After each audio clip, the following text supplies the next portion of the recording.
Hi hello ಸ್ನೇಹಿತರೆ, welcome to our channel.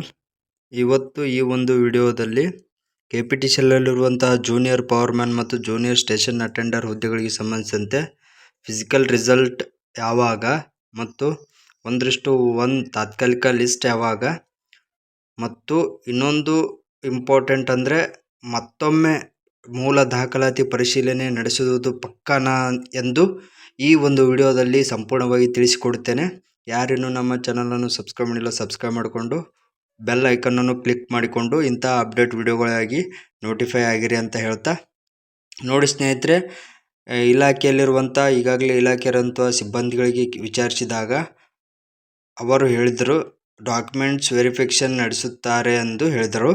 ಆಗ ಫಿಸಿಕಲ್ನಲ್ಲಿ ನಡೆಸಿದ್ದಾರೆ ಮತ್ತೆ ಯಾಕೆ ಎಂದು ಕೇಳಿದಾಗ ಅವರು ಹೇಳಿದರು, ನೋಡಿ ಫಿಸಿಕಲ್ನಲ್ಲಿ ನಡೆಸಿರೋದು ಫಿಸಿಕಲ್ ನಡೆಸುವುದಕ್ಕೆ ಮಾತ್ರ, ಆದರೆ ಇಲ್ಲಿ ನೇಮಕಾತಿ ಆದೇಶಕ್ಕಾಗಿ ಮತ್ತೊಮ್ಮೆ ಮೂಲ ದಾಖಲಾತಿಗಳನ್ನು ಪರಿಶೀಲನೆ ಮಾಡ್ತಾರೆ. ಅಂದರೆ ಮೂಲ ಡಾಕ್ಯುಮೆಂಟ್ ವೆರಿಫಿಕೇಷನ್, ಮೂಲ ಅಂದರೆ ಒರಿಜಿನಲ್, ನಿಮ್ಮ 10th ಮಾರ್ಕ್ಸ್ ಕಾರ್ಡ್ ಎಲ್ಲ ಒರಿಜಿನಲ್ ಆಗಿದೆಯಾ ಅಥವಾ ಇಲ್ಲವಾ ಅಂತ ಸಂಪೂರ್ಣವಾಗಿ ಒಂದು ಚೆಕ್ ಮಾಡುವ ಬೋರ್ಡಿಗೆ SLC ಬೋರ್ಡಿಗೆ ಏನು KCB ಅಂತ ಬೋರ್ಡ್ ಇದೆ, ಆ ಪ್ರೌಢ ಶಿಕ್ಷಣ ಮಂಡಳಿಗೆ ನಿಮ್ಮ ಒಂದು ಮಾರ್ಕ್ಸ್ ಕಾರ್ಡನ್ನು ಕಳಿಸಿ ಅದನ್ನು ಒರಿಜಿನಲ್ ಇದೆ ಎಂದು ಸಂಪೂರ್ಣವಾಗಿ ಒಂದು ಒರಿಜಿನಾಲಿಟಿಯನ್ನು ಚೆಕ್ ಮಾಡ್ತಾರೆ.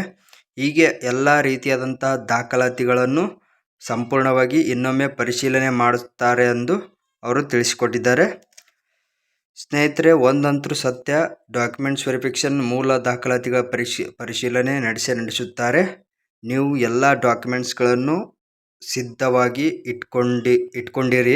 ನಿಮಗೆ ಡಾಕ್ಯುಮೆಂಟ್ಸ್ ಕರೆದಾಗ ನೀವು ಯಾವುದೇ ಭಯ ಇಲ್ಲದೆ ಡಾಕ್ಯುಮೆಂಟ್ಸ್ ವೆರಿಫಿಕೇಷನ್ ಮಾಡಿಕೊಂಡು ಬರುವಂತಹ ಮೈಂಡ್ಸೆಟ್ ಬೆಳೆಸ್ಕೊಳ್ಳಿ. ಯಾವೆಲ್ಲ ಡಾಕ್ಯುಮೆಂಟ್ಸ್ಗಳನ್ನು ನಿಮಗೆ ಚೆಕ್ ಮಾಡ್ತಾರೆ ಎಂಬ ವಿಡಿಯೋ ಬೇಕಾದರೆ ನಾನು ಇನ್ನೊಮ್ಮೆ ಸ್ಪಷ್ಟವಾಗಿ ವಿಡಿಯೋ ಮಾಡಿ ತಿಳಿಸ್ತೇನೆ. ನಿಮಗೆ ಬೇಕಾದರೆ ಕಮೆಂಟ್ ಮೂಲಕ ತಿಳಿಸಿ. ನಾನು ಇನ್ನೊಂದು ವಿಡಿಯೋ ಮೂಲಕ ಡಾಕ್ಯುಮೆಂಟ್ಸ್ ವೆರಿಫಿಕೇಷನ್ ಹೇಗೆ ನಡೆಸುತ್ತಾರೆ ಮತ್ತು ಯಾವ ಒಂದು ಡಾಕ್ಯುಮೆಂಟ್ಸ್ಗಳು ಬೇಕು ಅಂತ ತಿಳಿಸ್ಕೊಡ್ತೇನೆ. ಇನ್ನು ರಿಸಲ್ಟ್ ಡೇಟ್ ಬಗ್ಗೆ, ಇದು ಅಂತೂ ಭಾಳಷ್ಟು ಜನ ಕೇಳ್ತಾನೇ ಇದ್ದೀರಿ. ಹಾಗಾಗಿ ಇದಕ್ಕೊಂದು ಸ್ಪಷ್ಟನೆ ಕೊಟ್ಬಿಡ್ತೇನೆ. ನೋಡಿ ಸ್ನೇಹಿತರೆ, ಲಿಸ್ಟ್ ರೆಡಿ ಆಗ್ತಾ ಇದೆ. ಎಲ್ಲ ಎಸ್ಕಾಮ್ಗಳು ಲಿಸ್ಟ್ ಕೂಡ ರೆಡಿ ಆಗ್ತಾ ಇದೆ.